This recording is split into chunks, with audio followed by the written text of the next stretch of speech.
To kick things off, I'll just share my screen and we'll go from there.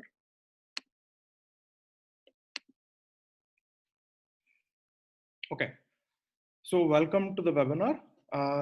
What we'll talk about today is how do we use Slack if you are somebody on the people ops or HR team. How do you get most out of it, both from a team perspective as well as how do you use Slack personally in a productive way, right?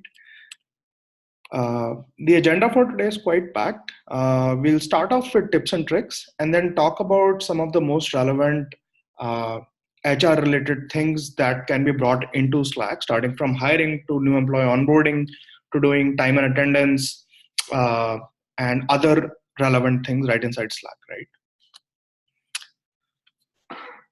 So first things first, who's Anek, who's hosting this webinar today? So we are a people management software that's built for Slack and other instant messaging platforms like Microsoft Teams and Google Chat. We have 3 flagship products, Attendance Spot, Office Amp, and Expensetron, and we'll be touching upon all 3 of these and how these are relevant for the people ops team today, as well as some of the other tools that are actually not built by us, right? So to start off, I'll talk about the tips and tricks. Feel free to stop me and ask questions at any point. All of you are muted right now, so feel free to unmute yourself and ask a question. So tips and tricks. The first one, how do we change the theme of the Slack app? So Slack app themes can be changed by clicking preferences. And here you go to sidebar. And in sidebar, you'll be able to see different themes, right? So this is the default theme that comes in. And then you have a bunch of different themes that you can configure. The advantage or one of the reasons why I want to personalize Slack is not only because it better reflects me, but also because, as you can see on the left, I'm part of multiple Slack workspaces. And for each workspace, I want it to look a little different so that the moment I switch these workspaces, I'm instantly reminded of which workspace I'm working in, right? So I try to keep all of my Slack workspaces themed a little bit different, right? But this is something you can personalize for yourself. This is not something you're setting up for the entire team, right? Next, I want to talk about how do we set up custom emojis. So to set up custom emojis, you go to your workspace and click customize Slack, right? When you click customize Slack, you land on this page, which has a few different tabs. Now, the first one is customize your emojis. So you can see that I've uploaded 2 different emojis. The first one is the company logo that we have, and this can be used to celebrate companies, work anniversaries, etc. The other work emoji we have is honesty, which is sort of a placeholder for company values that you have that you want to recognize in a public forum. So whenever people display any of the company values that you have, you can use a custom company value emoji to recognize people that way, right? The next thing we'll talk about is custom loading message. So again, you have to come to this very same page by going to your workspace and then preferences. And custom loading messages is the other tab that you see on this page. So what's a loading message? Loading message is the stuff that's displayed when you switch on the Slack app for the first time. These are the messages that are displayed out of the box, right? Provided by Slack. And this is a message that I've created for my team. So you can use it to make messages which are time sensitive, or you can put interesting quotes or whatever makes sense for you guys as a custom message, right? We'll always attribute who put up the message by showing the added by, right? So it will be whatever you write will be attributed to the right person who put in this custom message. Next, I'll talk about private channels because this is something relevant for folks in the people ops team. So what happens a lot of times is that there are sensitive topics which cannot be discussed publicly. So for that, you would want to create a private channel. Now to create a private channel, you simply click the plus icon against channels, and there you can start creating a channel. Now by toggling the public switch to private, you'll make the channel private. You can also make an existing channel private, but it's best if you start off with the channel being private from the get-go.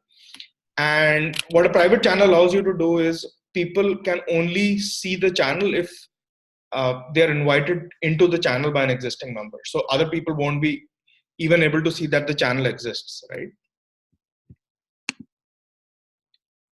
Next, we'll talk about guests. So guests is something that can be used in multiple different scenarios. So for example, if you have a vendor who's working with you and you would want to invite him to the Slack team, you would want to keep them as a multi-channel guest so that they can talk to the right set of project teams, yet not be privy to all the discussions that are happening. A single channel guest is somebody who is only part of one channel. So for example, uh, we'll talk about how do you do onboarding for new hires, and we recommend that you include them as a single channel guest. So the name is quite descriptive. A single channel guest only has access to that one channel and not the entire workspace.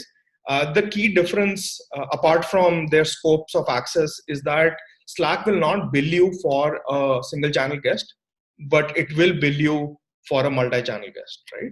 Now, how do you create a guest? You essentially uh, go here and you click invite people. And if you're on a free plan of Slack, you'll only see the first option right here, which is members. If you're on a paid plan of Slack, you'll see these two additional options, which are multi-channel guests and single channel guest. And this is where you create those guests. When you click on these, you'll be asked to choose which channels would you want them to join when they are invited to your Slack team, right? Pinning posts to a channel. So this is again a tool that can be used. So this, for example, is a channel in my test team, and I have here pinned two different things.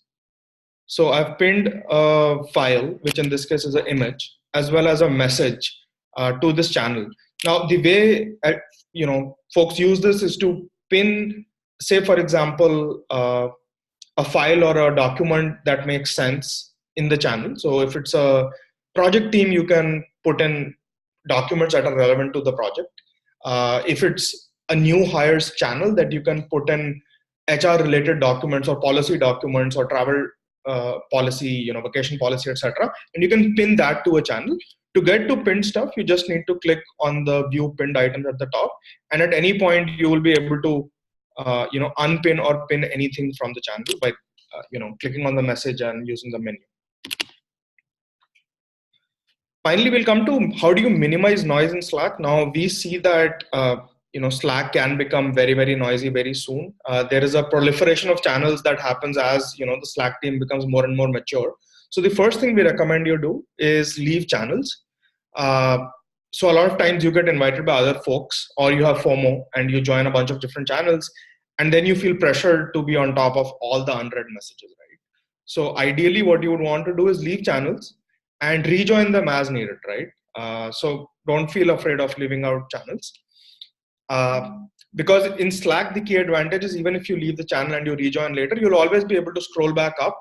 And so you'll never miss anything in the true sense. It's just that you will not be bombarded with messages all the time, right? The second thing you should do is control how you get notifications. And this is done one of two ways. The first one would be disabling or controlling how notifications appear on mobile devices. Second is how do you control channel level notifications, right? So to do this, simply head to your workspace and click Preferences again. The first tab here is the Notifications tab, where you can choose from the first, three options here, which is all messages. That's the default, and we recommend you should not have it set up that way. Second is the preferred option, which is direct messages, mentions, and keywords. Now, direct messages, you all understand. Mentions is also something you understand. A keyword is self-explanatory as well. So for example, if somebody is really trying to reach you, you can have a keyword like alert or something like that. And that message with the keyword alert will end up notifying you. Similarly, you can enable this checkbox to set up notifications on your mobile device, which are different from your desktop settings. Finally, you can go to a channel and click on the wheel icon, which opens these settings. And here you can set up notification preferences on a per channel basis. So if there's a channel where you want to be a part of but don't want to be notified on the channel, you can just disable notifications for that specific channel, right? Next, we'll talk about shortcuts. So shortcuts are a way to make you faster in using Slack. So the first one is one of my favorites. It's how do you set up a reminder? I'm sure a lot of you already know that you can go to Slackbot and say /remind me to do something tomorrow. When you say this, it by default assume tomorrow refers to 9 a.m. You can similarly say something like /remind.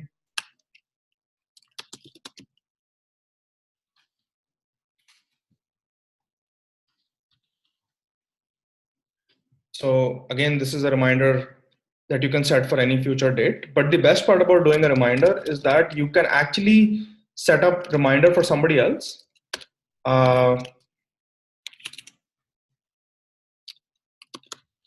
Monday at 12.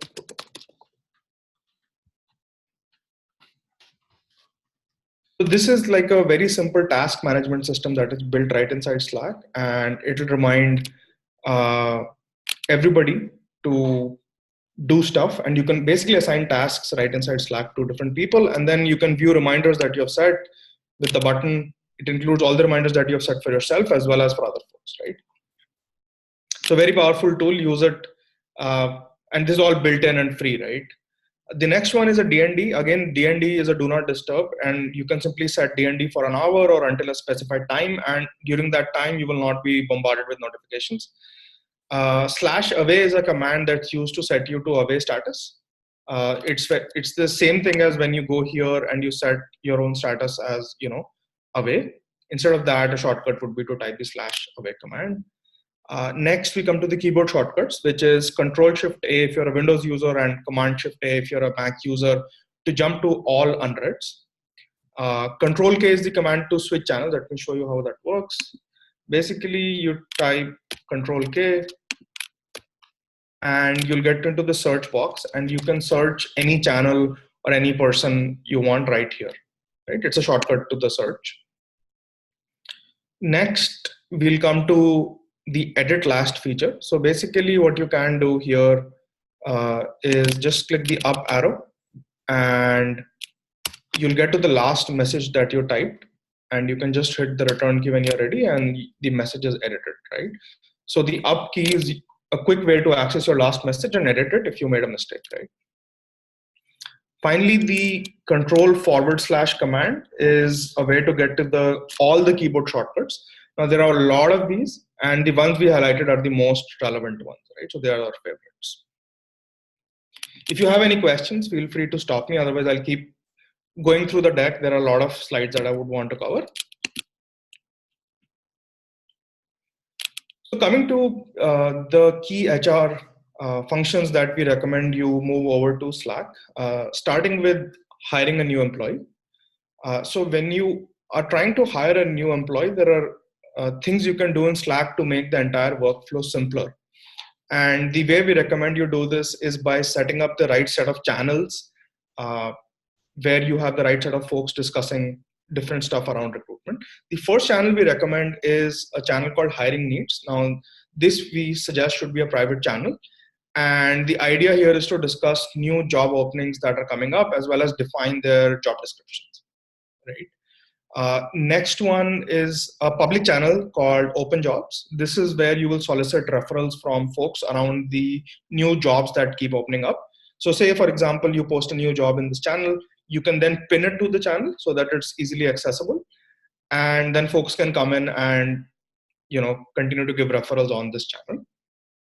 Third one is a job-specific interview channel. Now, on this channel, you would want to prep the panelist for interviewing a specific candidate for a specific role, as well as solicit feedback. So after you make the hire, the idea is to archive this channel. So every time you have a new role, you'll create a dedicated channel for that role, which you use during the hiring process, and at the end of it, you archive it. Finally, there's a private channel called Compensation that we recommend, where you discuss the offers that you would want to make. Right now, each of these channels will have a different set of folks who are part of it. Most of these channels, because these are sensitive in nature, would be private, barring the referral one, which we suggest should be a public channel. Right? Now, that's stuff that you can do right inside Slack and is built in and is free. If you do want another tool, Lever and Greenhouse are the big daddies of ATS, and you can certainly use their extensions right inside Slack to make your workflows easier that way. So if you're already a customer, I would suggest you do use their tools. There is no incremental cost for using their Slack plugins, and you'll be able to do everything from defining job roles to doing the hiring process to rolling out the final offers, right? All of that can be brought inside Slack using these tools. So next we'll move on to onboarding new hires. Now we have done the hiring already. Now we have rolled out the offer and we want to start onboarding folks. So I wanted to take a case study of how does Slack uses Slack to onboard new hires, right? So Slack being a very large company and obviously a power user of Slack, right? They have a dedicated workspace where they bring in new hires. So the way they structure it is that they create a dedicated channel for each new cohort, as you can see. So for example, October 22. And then for each of the relevant discussion areas, they have a dedicated channel. So be it, IT help to, channel for Slack news, channel which is specific to a given office like, SF, as well as HR benefits and things like that, right? So each one gets a dedicated channel. And how Slack uses this workspace is that 2 weeks before people start, they're invited into this dedicated workspace for them. The advantage of this is that there is nothing which is company sensitive, which is put in this dedicated workspace. So it's completely isolated from the main Slack workspace. They use the reminder command to keep reminding people to complete their HR onboarding, upload their photo, add a personal blurb about themselves that can be used later, etc. And then a few days before people start, they get notified with new documents, such as how do you where to eat out in SF, how to get to office, local transportation options, etc. Right?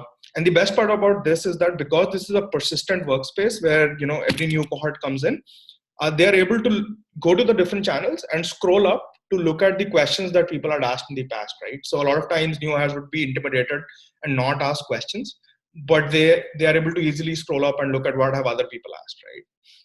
So additional advantage of using this approach for Slack is that people become comfortable with actually using Slack as a power user even before they start, right? So it's a place for them to experiment using Slack. Now, this is something that is very specific to Slack and can be used by larger companies, but for smaller companies, we recommend bringing new hires in as a single channel guest, right? Which means you will not be paying for these folks before they join in. And it also means that these new hires are restricted to this one specific channel. So this channel can be created for each new cohort.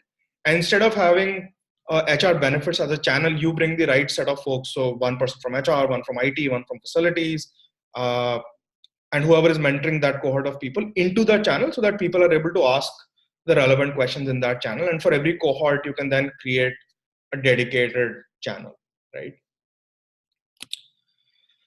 So now that the onboarding is, or I would say pre-boarding is done for folks, they join in. This is week 1. What can you do inside Slack? So we recommend having 2 different channels. The first one is intros. This is where you introduce a new hire to the entire company. So you take a little bit of a blurb or fun facts from the person and you send them out to everybody. The second channel we recommend on the right is a new hires, which is exclusive to the newly hired folks. And this is where you give out all the policy documents or anything sensitive which you did not want to share before they were hired.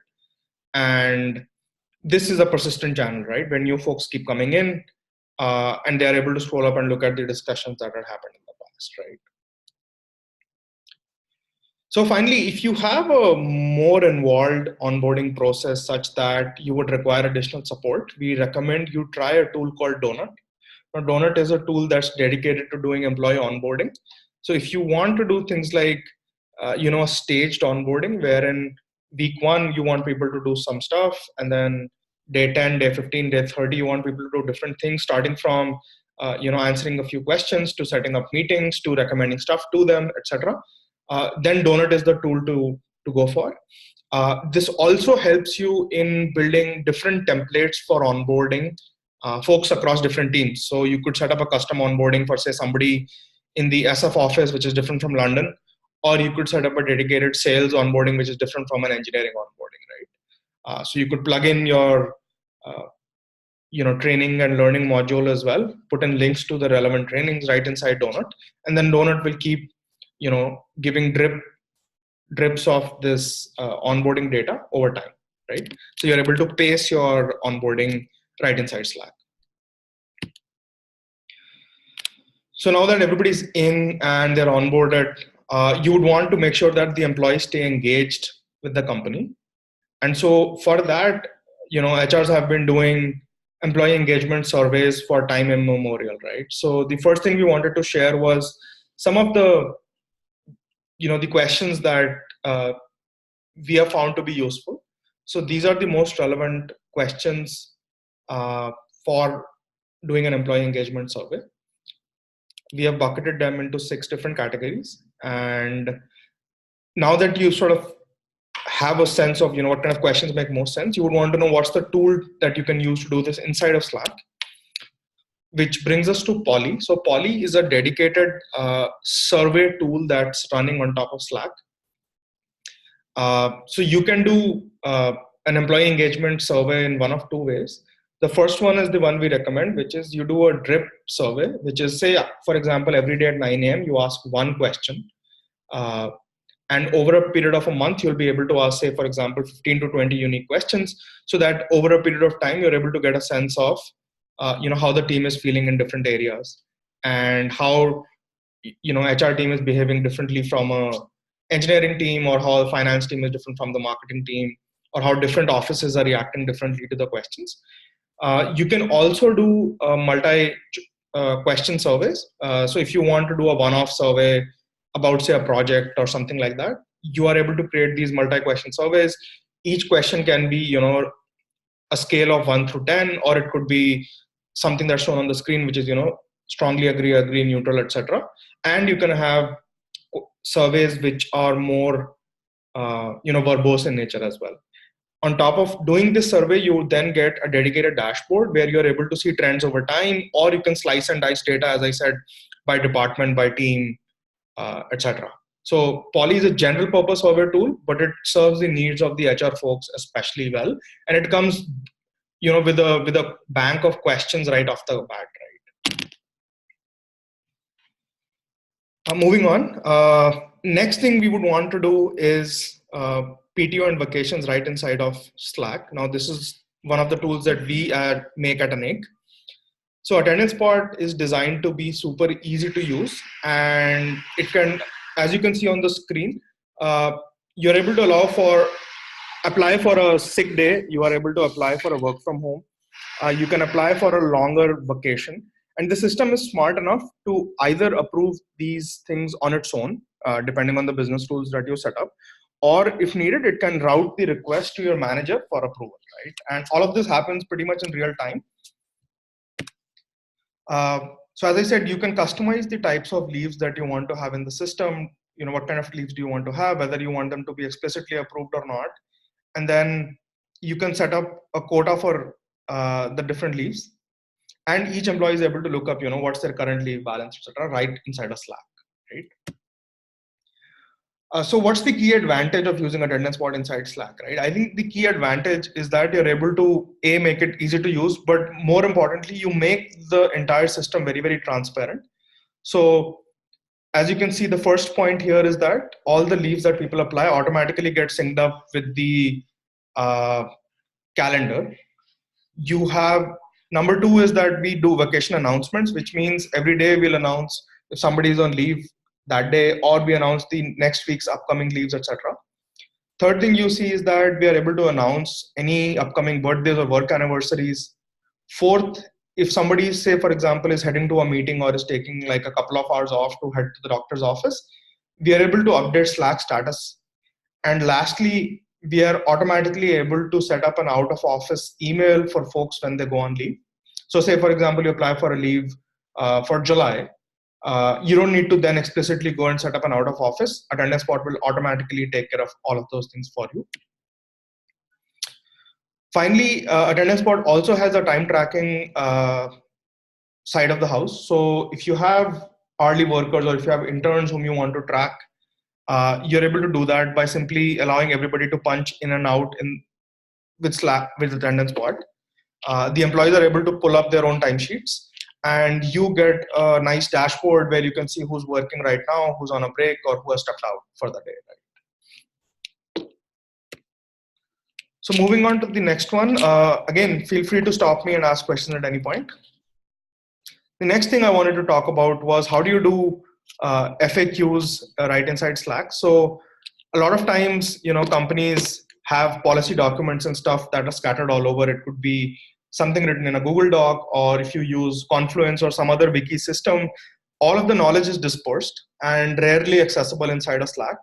So Office AMP is a tool that we have built, which is designed to make all of your knowledge accessible right inside Slack. So if somebody were to say, what are my employee benefits, you could automatically get an answer with a PDF of the benefits. Similarly, if people have other questions, you can put in a quick answer, a link to a longer document, or embed a PDF right inside Office AMP. But what if people ask a question which you don't have an answer for, or if there is a request for which you need to do an action? Office AMP can automatically escalate those questions into a ticket right inside a Slack. So if somebody, for example, says, I want new business cards, we are able to automatically confirm that and route that request to the appropriate person. If somebody wants to update their direct deposit information, we are able to automatically take all of the information right inside Slack. So this means that there are fewer requests that need to be dealt in a manual way. Most of the requests get taken care of automatically right inside of Slack, right? Moving to expense tracking. Now again, ExpenseTron is a tool that we at Aneka have built. The idea here is very simple, that you're spending all of your time inside Slack. So instead of trying to make an expense report and file it with, like an Excel file and send it up for approval that way, ExpenseTron is designed to make your life easy.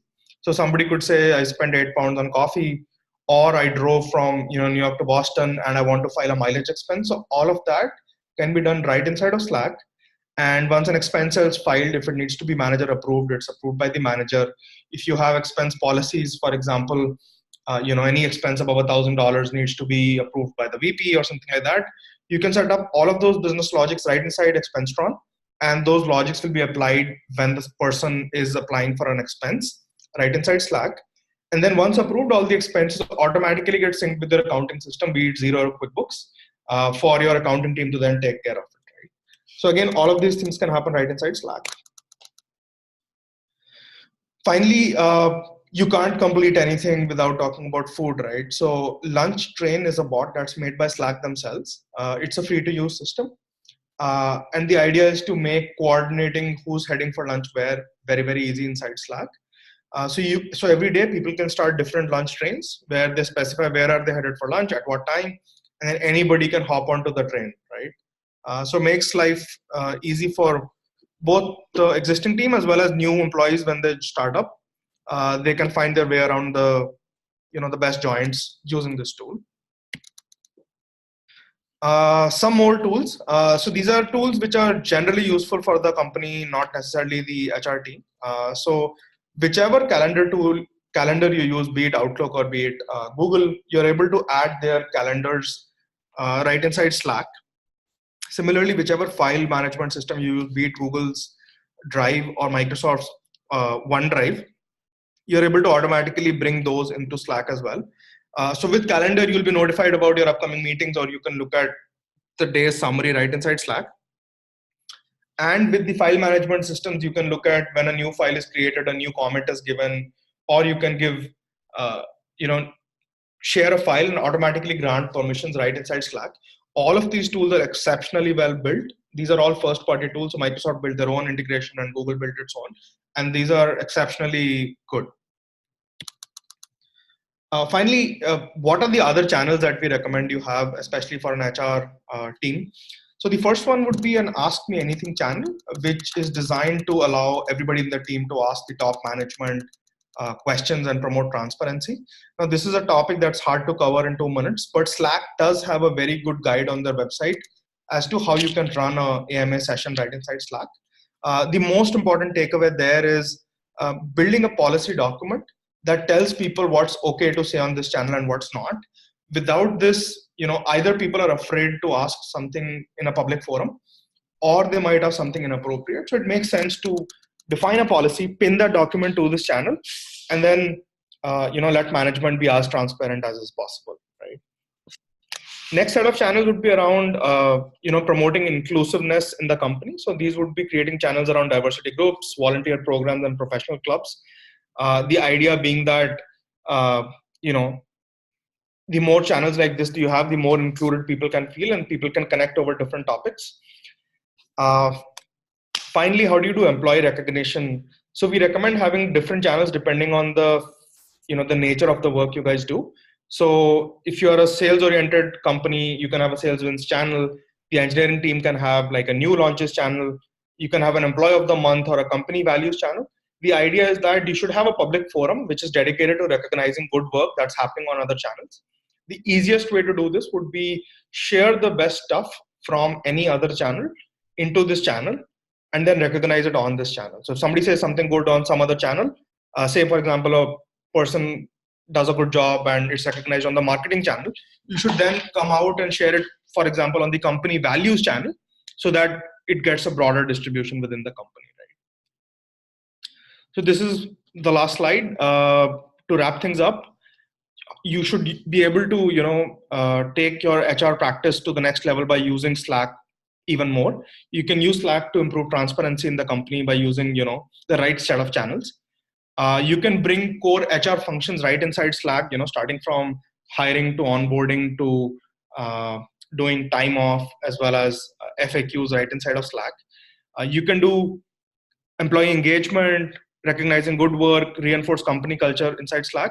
And finally, you can use shortcuts, etc., to make Slack even better, right? So that brings me to the end of the prepared stuff. I'm happy to answer questions if you have any.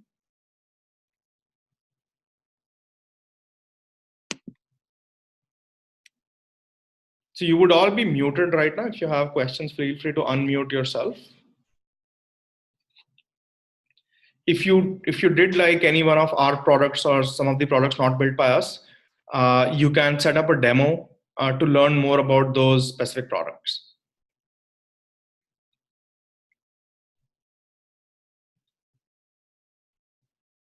Okay, so looks like aren't. Can I actually ask a question? Oh.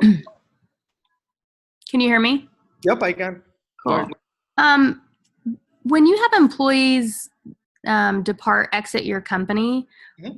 what happens to the history and the documents that are part of their profile? So you'll be able to archive them right inside Slack. Mm-hmm. You will no longer be billed for them, but as an admin, you'll be able to get that information out from their history. Okay. But you need to be a Slack admin to be able to do that. Okay. So you never lose anything as long as you're an admin? Yes, as long as you're an admin and you're using the paid version of Slack, you should be able to get to the history. The unpaid version of Slack, there are some restrictions, which means you can only access the last 10,000 messages. Beyond that, you can't. But yeah, if you're on the paid version, you should be able to have all the archive. Okay. There are, I would say, e-discovery and data archival tools that work with Slack. If you want, I could send you a few links, but they're very, very expensive and they are meant, for archiving stuff for compliance reasons. So if that's not the case, then I would say you should be all set with the free stuff built inside Slack. Okay. Anything else?